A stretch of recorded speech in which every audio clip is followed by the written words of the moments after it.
Assalamualaikum warahmatullahi wabarakatuh. Pada hari ini Ahad atau Minggu tanggal 27 Oktober 2024 bertepatan dengan tanggal 24 Rabiul Akhir 1446 Hijriah.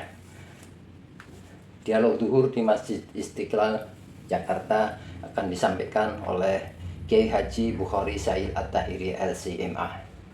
Pada kesempatan ini beliau akan membahas masalah atau mengkaji kitab Bidayatul Hidayah. Antara lain nanti akan dibahas tentang bab sholat, mengenai persiapan dalam melaksanakan sholat 5 waktu. Mari kita ikuti bersama-sama, mudah-mudahan kita bisa memperoleh ilmu untuk makin meningkatkan keimanan kita kepada Allah Subhanahu wa Ta'ala.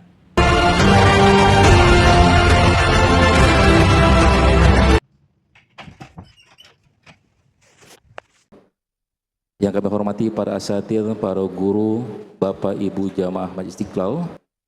Wabil khusus kepada narasumber guru kita kali ini, Al-Mukarram Kiai Haji Bukhari Said At-Tahiri LCMA. Beliau selaku Kabid Penyelenggaraan Peribadatan Masjid Istiqlal, yang pada kesempatan dialog duhur kali ini membahas kitab Bidayatul Hidayah karya Al-Imam Hujjatul Islam Abu Hamid Al-Ghazali.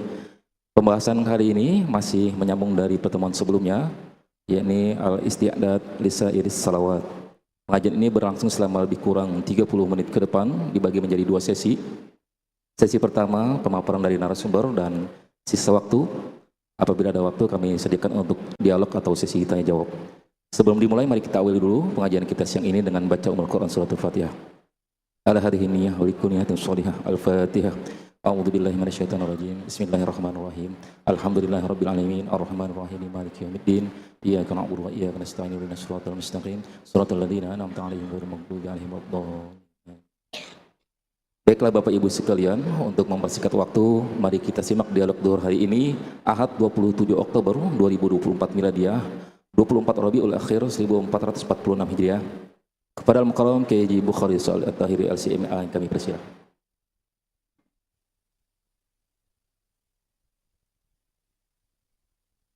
Assalamualaikum warahmatullahi wabarakatuh. Waalaikumsalam. Innal hamdalillah nahmaduhu wa nasta'inuhu wa nastaghfiruh wa na'udzu billahi min shururi anfusina wa min sayyiati a'malina. May yahdihillahu fahuwal muhtad wa may yudlil falan tajida lahu waliyyan mursyida. Asyhadu an la ilaha illallah wahdahu la syarikalah wa asyhadu anna sayyidana Muhammadan abduhu wa rasuluh. Allahumma salli wa sallim wa barik ala sayyidina Muhammadin wa ala alihi wa sahbihi ajma'in. Subhanaka la ilma lana illa ma 'allamtana innaka antal alimul hakim. Amma ba'd. Bapak Ibu sekalian, kaum muslimin muslimat rahimakumullah.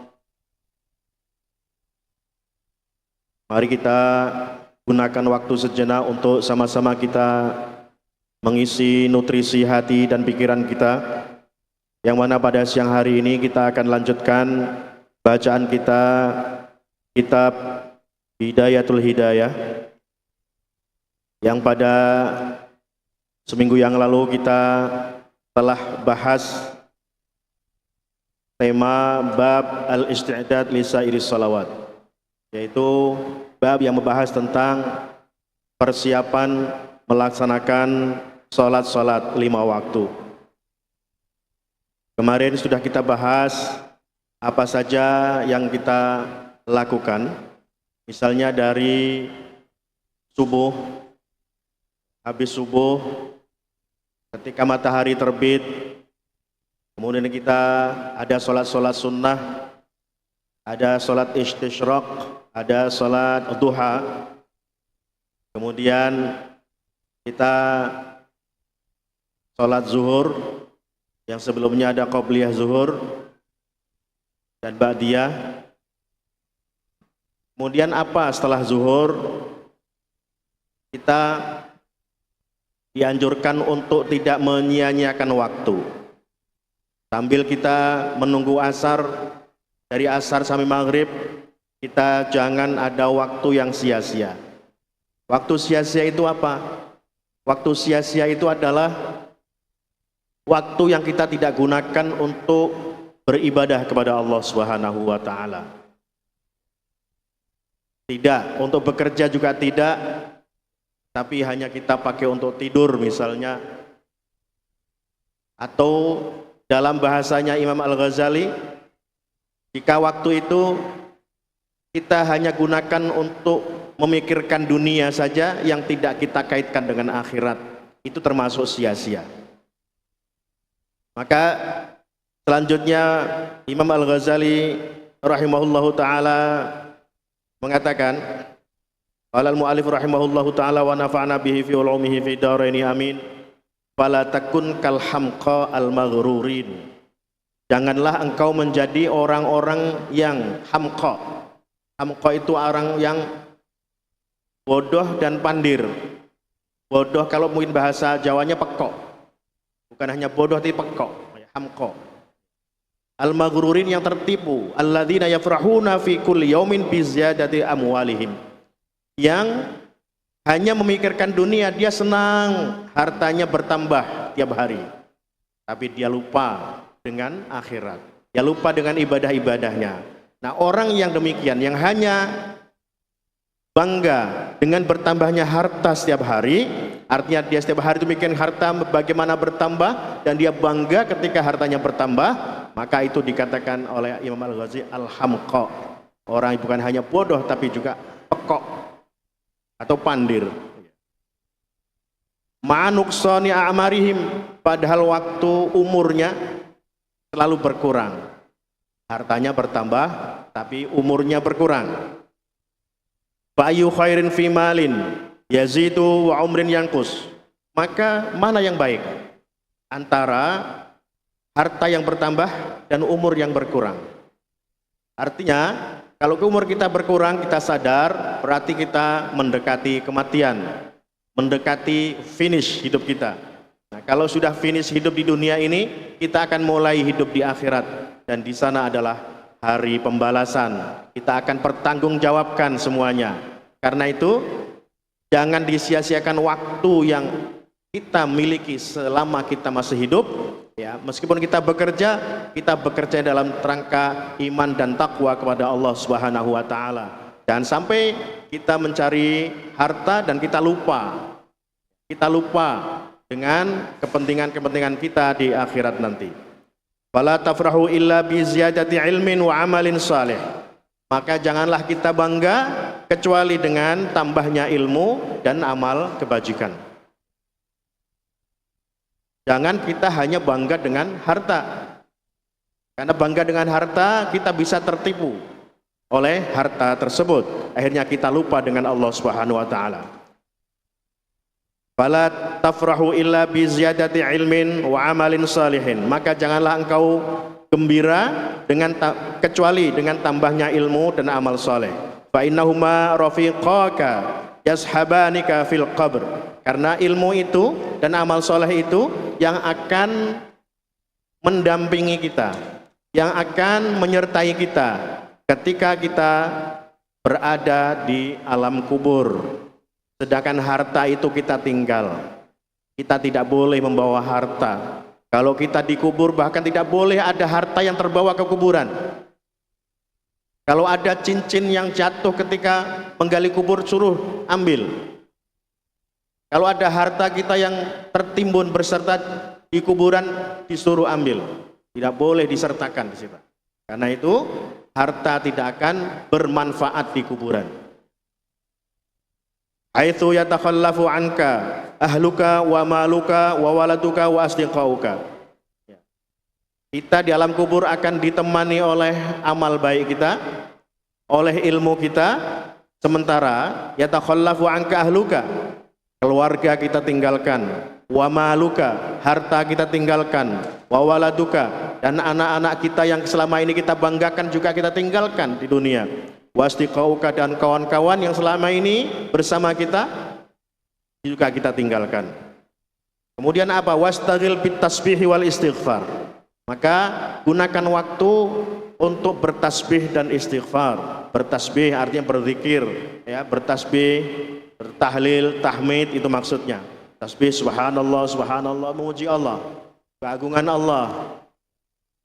Atau tahmid alhamdulillah, alhamdulillah. Atau takbir Allahu akbar, Allahu akbar. Atau hal lain, kita baca Quran misalnya. Wal istighfar, astaghfirullahalazim, astaghfirullahalazim. Ya. Kenapa kita mesti itu semua? Supaya menuntun hati kita untuk senantiasa bersama Allah Subhanahu wa taala, untuk kita tidak lupa dengan Allah Subhanahu wa taala. Utamanya istighfar, sangat penting istighfar untuk Allah mengampuni dosa-dosa kita. Fa inna fadla hadzal waqti ka fadli ma qabla tulu'. Maka keutamaan waktu menjelang maghrib. Nah, ini maksudnya menjelang maghrib ini. Fa inna fadla hadzal waqti ka fadli ma qabla tulu'. Menjelang maghrib itu waktunya sangat utama, seperti utamanya waktu menjelang terbitnya matahari. Ya. Qala ta'ala wasabbih bihamdi rabbika qabla tulu'i syamsi wa qabla ghurubiha. Ini firman Allah, wasabbih bihamdi rabbika, dan bertasbihlah dengan memuji Allah Subhanahu wa taala qabla tulu'i syamsi, sebelum terbitnya matahari, wa qabla ghurubiha, dan sebelum terbenamnya matahari. Wa qra qabla ghurubi syamsi, dan bacalah sebelum terbenamnya matahari surat wasyamsu wadduhaha. Surat wasyamsu wadduhaha, ya, suruh dibaca. Ini dianjurkan oleh Imam Al-Ghazali. Terus wal laili idza yaghshaha wal muawwidzatain, dan dua muawwidzah. Apa itu? Qul a'udzu birabbil falaq dan qul a'udzu birabbin nas. Walitaghrub 'alaika syams wa anta fil istighfar, dan ketika matahari terbenam kita dalam keadaan istighfar. Jadi sebelum matahari terbenam kita disuruh bertasbih, bertahmid, bertakbir, terus baca-baca Al-Qur'an, yang di sini dianjurkan surat wasyamsi wadduhaha, wal laili idza yaghshaha, surat Al-Falaq, An-Nas, terus beristighfar. Pada fa idza sami'tal adzana fa'ajib. Jika kemudian muadzin mengumandangkan azan, fa'ajib wa qul ba'dahu Allahumma inni as'aluka inda iqbali lailika. Ketika kita mendengar azan maghrib, ini ada doa yang beda dengan doa yang biasa kita baca. Allahumma rabba hadhihi da'wati tamah, ya. Ini ada yang dianjurkan oleh Imam Al-Ghazali khusus untuk maghrib ini.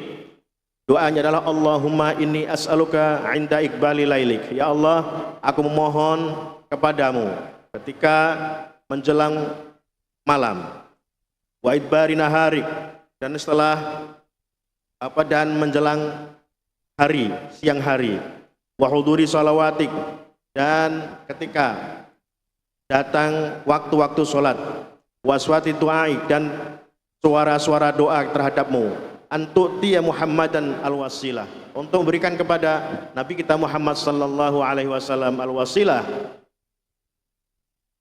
Ini doa boleh dibaca dua-duanya. Pertama, Allahumma rabba hadhihi da'wati tamah wassalatil qaimah, dan selanjutnya kemudian kita baca juga Allahumma inni as'aluka inda iqbali lailik wa idbari naharik wa huduri salawatik wa aswati du'atik antu'tiya Muhammadan al-wasilata wa du'a'u kama sabaq. Doa-doa yang tadi pertama. Tsumma shalla al-fardhu ba'da jawabil iqamah. Kemudian kita salat fardu, ya. Nah, tentu ada sholat sunnah qobliyah qoblal maghrib, tapi qoblal maghrib itu sunnah ghairu muakkad atau sunnah ghairu muakkadah. Karena itu ada yang tidak melaksanakan. Ada yang tidak melaksanakan sholat qobliyah 2 rakaat sebelum maghrib. Nah, karena memang sunnah ghairu muakkadah. Tapi banyak juga yang melaksanakan tidak apa-apa, bukan bid'ah. Ya, karena itu sunnah ghairu muakkadah. Wa sholli ba'dahu qabla an tatakallama rak'ataini. Kemudian setelah sholat maghrib kita sholat 2 rakaat rawatib, ini sunnah muakkadah. Fahuma ratibatul maghribi. 2 rakaat ini adalah sholat rawatib ba'da maghrib.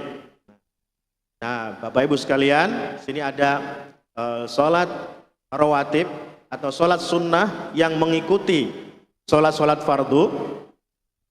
Itu menurut madhab Syafi'i itu ada 10 rakaat semuanya, ya. Tapi ada madhab lain itu ada yang bilang 12, ada bilang 14, ya, beda-beda. Nah, meskipun madhab Syafi'i menetapkan yang sunnah muakkadah itu adalah 10, tapi yang ghair muakkadah kalau dihitung menjadi 14 juga, ya. Fa in shallaita ba'dahuma arba'an tutilhuma fa sunnah muakkadah. Tapi kalau kita mau sholat setelah maghrib itu 4 rakaat, boleh juga. Ini sunnah muakkadah, ya, 4 rakaat. Mau 2 boleh, mau 4 boleh. Bahkan nanti dikatakan wa im amkanaka an tanwiya al-i'tikafa ilal isya'i al-akhirati wa tuhyiya ma bainal isya'aini bis shalah. Jika memungkinkan dari maghrib sampai isya itu kita tidak pulang ke rumah, tapi kita tunggu di masjid. Kita niat i'tikaf, kemudian apa? Kita melakukan sholat sunnah. Faqad warada fi fadli dzalika ma la yusal. Ada keutamaan-keutamaan yang sangat banyak yang tidak dapat dihitung. Wa huwa nasyiatul lail. Nasyiatul lail itu permulaan malam. Ada di surat Al-Muzammil itu, ya. Nasyiatul laili, permulaan malam. Kita memang disuruh atau disunnahkan untuk melakukan sholat sunnah nasyiatul li'annahu awwalu nusyu'ihi. Pertama kali malam itu masuk adalah waktu maghrib. Wahya sholatul awwabin. Sholat awwabin ini Bapak Ibu sekalian, mungkin sering kita ditanya apa itu sholat sunnah awwabin. Sholat sunnah awwabin. Di sholat sunnah awwabin itu menurut para ulama itu ada 2 macam. Awwabin itu bisa dilakukan waktu duha. Artinya kalau kita melakukan sholat duha itu adalah sholat awwabin. Tapi yang dimaksud di sini adalah sholat sunnah setelah sunnah ba'dal maghrib, kemudian sambil menunggu isya kita sholat. Sedikitnya kita lakukan 2 rakaat, paling banyak 20 rakaat. Tapi para ulama menyarankan cukup 6 rakaat. Cukup 6 rakaat. Itu namanya sholat awwabin. Jadi kan ada nanti, tidak ada sholat awwabin. Memang secara definisi, karena dia bukan fardu, ya, bukan fardu. Tapi para ulama mengatakan ini adalah sholat awwabin. Sholat awwabin. Awwabin itu ada 2. Boleh dilakukan pada waktu duha, ketika panas menyengat, sholat awwabin, atau ba'dal maghrib, menunggu isya.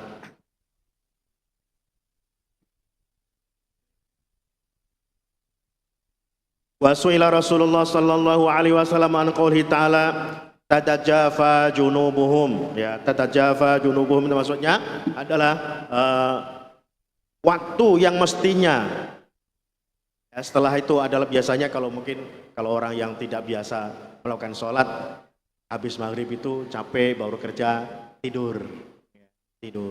Maka ini kalau kita umat Islam kita tidak boleh tidur. Tatajafa junubuhum. Junub itu maksudnya ini badan kita ini itu kita jauhkan dari ranjang. Artinya kita nggak boleh tidur di situ, ya. Kita pakai untuk apa? Untuk sholat. Sholat yang kita lakukan, kita perbanyak sholat pada waktu antara maghrib dan isya. Itu oleh para ulama dikatakan sebagai sholatul awwabin. Tapi sholat awwabin itu bukan hanya antara maghrib dan isya, tapi juga bisa disebut sholat awwabin adalah waktu duha. Ya, waktu duha. Faqala hiya sholatu bainal isya'aini. Tatajafa junubuhum 'anil madaji'. Itu maksudnya adalah salat antara bainal isya ini antara dua isya. Antara dua isya itu bukan dari isya sekarang dan isya nanti besok, bukan, tapi antara maghrib dan isya maksudnya. Fa innahuma tadhhabu bi malaghatin nahar. Nah, salat awabin tadi itu dapat menghapus atau mengganti waktu-waktu yang ketika siang hari mungkin kita pakai untuk main-main yang tidak bermanfaat gitu ya. Wa tuhadzibu akhirahu, dan kita akan menjaga belajar mendapatkan manfaat pada akhirnya. Fa idza dakhala waqtul isya'i fasholli 4 raka'atin ihya'an lima bainal adzanain. Ya, ketika masuk waktu isya kita disunnahkan salat 4 rakaat. Ya. Tadi setelah azan tentunya, setelah azan kita salat 4 rakaat sunnah. Ya. Fasholli dzalika katsir, fa fadlu dzalika katsir. Fil khairi anna du'a bainal adzan wal iqamah la yurad. Ini juga satu keistimewaan bahwa berdoa ketika waktu antara azan dan iqamah. Kalau muadzin sudah azan selesai, tadi kita udah baca doanya. Kita doa untuk apa? Kita ingin kita punya hajat, ingin dikabulkan oleh Allah, berdoa di waktu bainal adzanain, antara azan dan iqamah. Itu la yurad, tidak akan ditolak. Doanya mustajab, tidak akan ditolak. Maka ini penting sekali. Tsumma sholli al-fardhu wa sholli ar-ratibata raka'ataini. Setelah sholat fardu 4 rakaat, kita kemudian sholat sunnah ratibah atau sunnah rawatib 2 rakaat. Waqra fihima surat as-sajadah. Kalau hafal. Kalau enggak yang pendek-pendek aja. Atau ya ini di surat sajadah itu yang bagi yang hafal Quran ya. Kalau yang enggak ya enggak apa-apa. Sholat baca qul huwallah, inna a'tainakal kautsar, yang An-Nas, Al-Falaq, atau bahkan Fatihah saja tanpa surat, ya, tanpa surat setelah Fatihah, ya boleh aja. Karena sholat itu yang harus adalah Fatihahnya. Kalau yang ngabada Fatihah itu boleh tidak dibaca. Tapi kalau pingin dapat keutamaan ya dibaca. Kalau membaca yang panjang-panjang tidak hafal, yang pendek-pendek yang kita hafal. Dan membaca surat setelah Fatihah itu tidak harus komplit 1 surat. Membaca 1 ayat aja bisa. 2 ayat yang hafal. Tidak harus ayat pertama, ayat di tengah boleh, yang pokoknya kita hafal. Yang penting itu memang ayat Quran. Jangan ayat yang lain. Ayat Quran ya. Ayat Quran. Pastikan itu ayat Quran, bukan hadis. Kita hafal enggak terusnya hadis itu. Ya misalnya.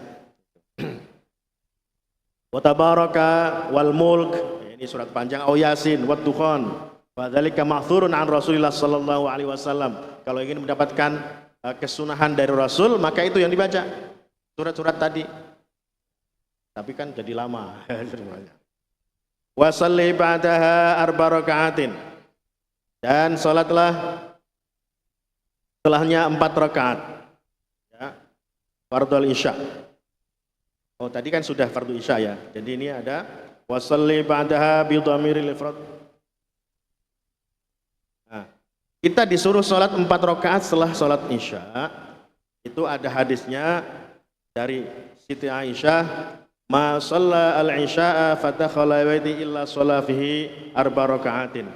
Nabi itu setelah salat isya kemudian pulang ke rumah, di rumah salat sunnah 4 rakaat. 4 rakaat. Wa fil khabar ma yadullu ala azimi fadliha.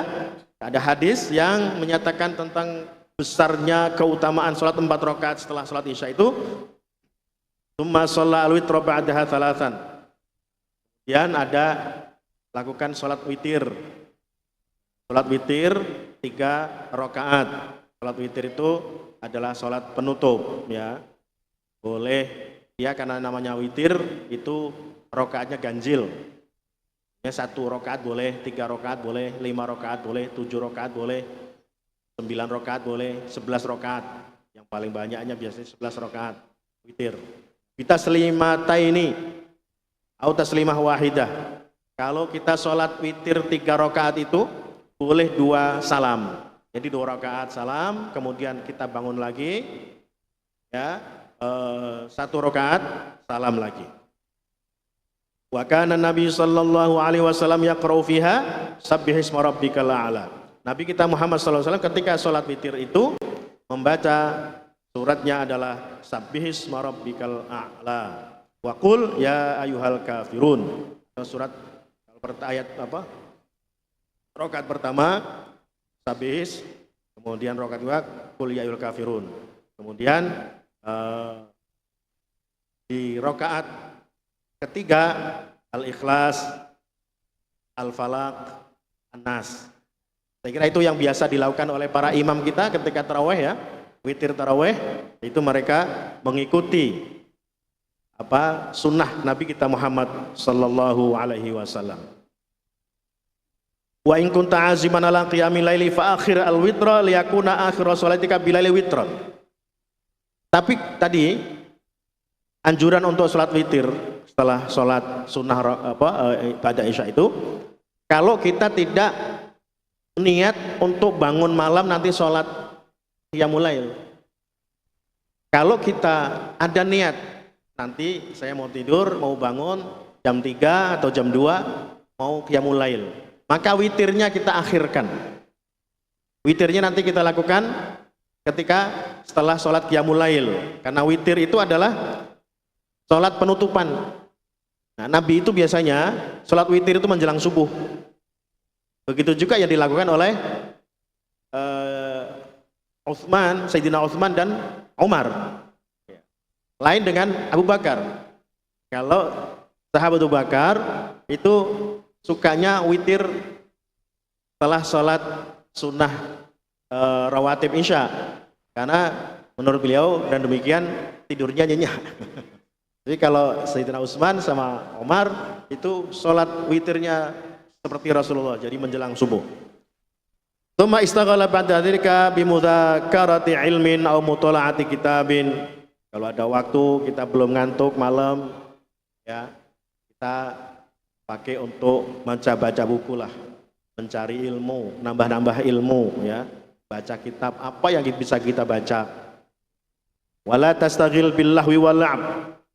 Jangan malam-malam itu kita gunakan untuk main-main, main kartu, main apa kek, ya, itu namanya menyia-nyiakan waktu. Oleh Imam Al-Ghazali tidak disarankan, ya, itu waktu yang sia-sia yang kita akan menyesal nanti karena umur kita senantiasa berkurang. Fa yakunu dzalika khatimata a'malika qabla naumik. Tuh nanti kalau sudah baca-baca ngantuk baru niat tidur, ya, dan itu tadi merupakan kegiatan akhir sebelum kita tidur. Wa innamal a'malu bi khawatimiha, dan segala perbuatan, segala amal yang kita lakukan itu sebaiknya bi khawatimiha, artinya dengan akhirnya sampai selesai. Kalau kita melakukan sesuatu sebaiknya itu sampai akhir. Jangan kemudian kita melakukan sesuatu sudah niat atau sudah lakukan sudah sampai setengah atau berapa kita tinggal nggak jadi, batal, itu enggak. Jadi innama al-a'malu bi khawatimiha, kita lakukan secara sempurna. Demikian Bapak Ibu sekalian, mungkin ada pertanyaan, jika dapat kami jawab akan kami jawab, jika tidak kita cari jawabannya bersama-sama. Alhamdulillah, jazakallahu khairan kepada guru kita yang telah menjelaskan tentang kitab Bidayatul Hidayah dalam tema Al-Istidad Lisa'irus Salawat. Bapak Ibu, kami buka sesi tanya jawab kepada yang ingin bertanya. Kami sediakan mikrofon di tengah untuk bapak-bapak, dan kaum ibu ada di depan, silakan tafadhol. Dan kita sapa yang ada di YouTube atas nama Bapak Medi Prawiro. Beliau mendengarkan lewat via YouTube. Sambil menunggu, ada yang dapat kita simpulkan dari, ada Bapak? Oke, silakan. Sebutkan nama dan pertanyaan yang singkat jelas, silakan. Nama saya Hamzah. Saya ingin izin bertanya kepada Ustadz. Tadi Ustadz sedikit menyinggung tentang iktikaf, ya. Jadi saya ingin bertanya, bagaimana jika seseorang itu lupa atau tidak meniatkan hatinya untuk beriktikaf di masjid, tetapi dia waktu yang ada ia gunakan untuk melaksanakan amalan-amalan soleh seperti membaca Al-Quran dan lain sebagainya. Lantas bagaimana pandangan Islam terhadap hal tersebut? Kemudian yang kedua, bagaimana pandangan Islam juga jika ada seseorang yang berniat beriktikaf di masjid tetapi waktu yang ada ia gunakan hanya untuk beristirahat atau bahkan tidur di masjid. Seperti itu. Assalamualaikum warahmatullahi wabarakatuh. Waalaikumsalam warahmatullahi wabarakatuh. Ada lagi Bapak Ibu yang bertanya? Ada Ibu? Oke, silakan. Apa gimana Pak? Kita jawab dulu atau gimana? Pertanyaan dari Hamzah, namanya bagus sekali. Baik, Saudara Hamzah ya. Ada seseorang yang di masjid, dia lupa iktikaf, tapi dia melakukan misalnya sholat, baca Quran. Dia karena tidak niat iktikaf, pahala iktikafnya tidak dapat. Pahala yang lain dapat. Dia tetap baik, tapi sayang. Ya, karena tidak niat, karena innamal a'malu binniyat, sesuai dengan niatnya. Kalau dia tidak niat iktikaf, dia tidak dapat pahala. Nah, sebaliknya dia niat iktikaf, tapi kemudian setelah niat itu tidur, dia dapat pahala iktikafnya. Walaupun tidur dia dapat pahala itu, karena dia tidur dalam keadaan iktikaf. Itu yang dimaksud juga. Kalau bulan Ramadan kita dapat biasanya dengar itu bahwa tidurnya orang puasa itu berpahala, ibadah. Maksudnya karena dia sedang puasa, bukan tidurnya itu. Karena dia tidur dalam keadaan puasa, dia dapat pahala puasa. Dan kalau para ulama kita itu lebih dalam lagi, bahwa orang yang tidur itu berpahala karena dia akan lebih baik daripada dia berbuat maksiat. Kalau dia tidak tidur, misalnya seseorang ini kebiasaannya itu suka nakal lah gitu mungkin ya. Jadi kalau dia tidak tidur itu maksiat yang dilakukan, maka tidurnya itu lebih baik daripada tidak tidur, gitu ya. Tidur ketika iktikaf dia berpahala, pahala iktikafnya, gitu ya. Tidur ketika orang berpuasa itu ibadah, memang karena dia sedang puasa. Dan orang tidur itu tidak berdosa. Tuh. Udah kebaca ya apa? Kejawab. Tetap dapat pahala. Tetap dapat pahala. Niatnya. Cuma seandainya dia niat iktikaf, kemudian dia melakukan ibadah-ibadah sunnah, tentu pahalanya 2 kali lipat, lebih banyak. Baik. Ibu-ibu ada. Mungkin satu lagi terakhir dari Ibu, silakan Ibu, ada mikrofon, silakan maju ke depan. Sebutkan nama, ya. Waalaikumsalam. Saya Bu Lis dari Cakung Penggilingan.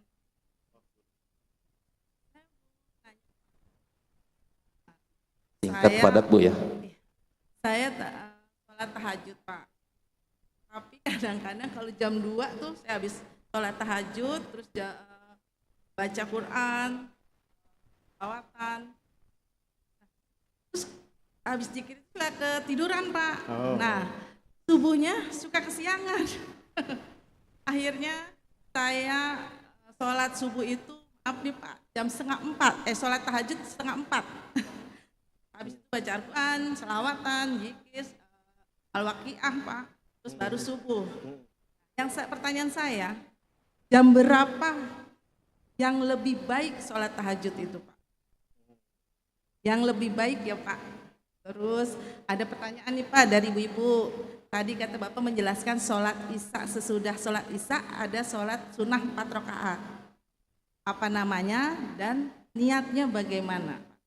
Itu aja. Terima kasih Pak. Sama-sama Ibu Is, terima kasih. Silakan Pak Kiai, pertanyaan yang sangat menarik. Sholat tahajud tapi subuhnya kesiangan. Iya. Ini masalah. Bagi pemula itu biasanya begitu. Kita semangat sholat tahajud, tapi menunggu subuh itu kemudian tertidur. Iya benar itu. Nah, bangun itu malah sudah sudah matahari terbit. Sehingga kita dapat sunnah tahajud, tetapi kita meninggalkan sholat fardu. Ini bermasalah ini. Karena itu harus kita bisa siasati.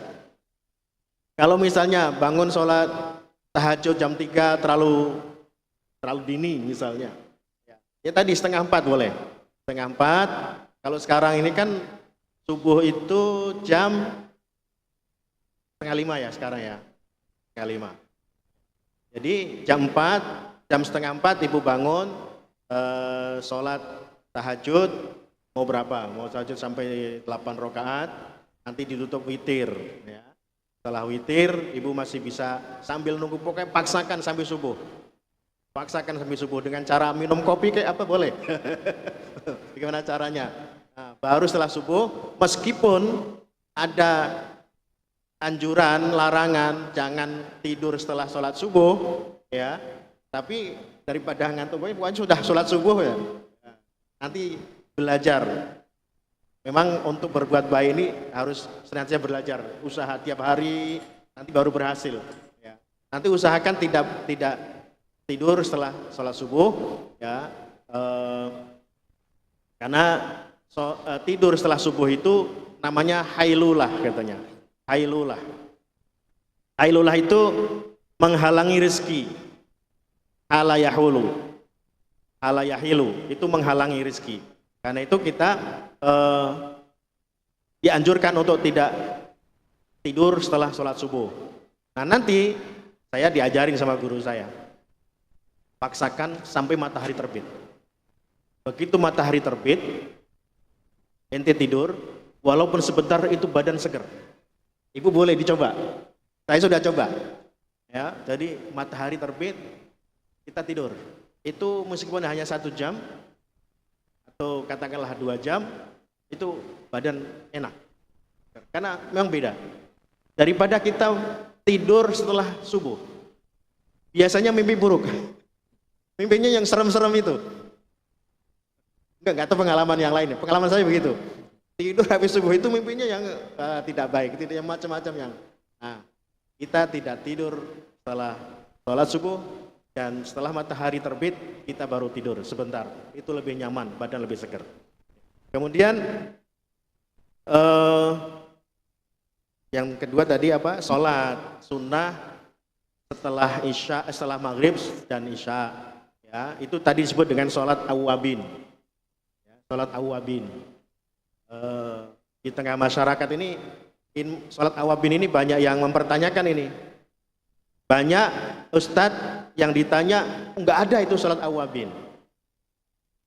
Enggak ada itu sholat awabin. Tapi Imam Al-Ghazali di sini jelas-jelas menyatakan bahwa kita dianjurkan sholat. Tidak penting namanya sebenarnya. Ya, sholat itu mau dikasih nama apapun, dia sholat rakaat atau sholat sunnah antara maghrib dengan isya setelah sholat rawatib, nah, itu namanya sholat awwabin. Sholat awwabin. Ada hadisnya ya. Ibu ini tadi menjelaskan 4 rakaat setelah isya kayaknya tadi ya. Requestnya seperti itu Pak Kiai. Setelah isya atau sebelum isya? Setelah isya 4 rakaat. Apa itu namanya? Beliau pengen nanya. Ya. Pakai mic lagi. 4 rakaat setelah isya. Mungkin yang ini kali. Witir yang tadi dijelaskan bisa 2 sampai 11 itu. Silakan Ibu boleh. Setelah isya Pak, yang 4 rakaat. Terus niatnya bagaimana Pak?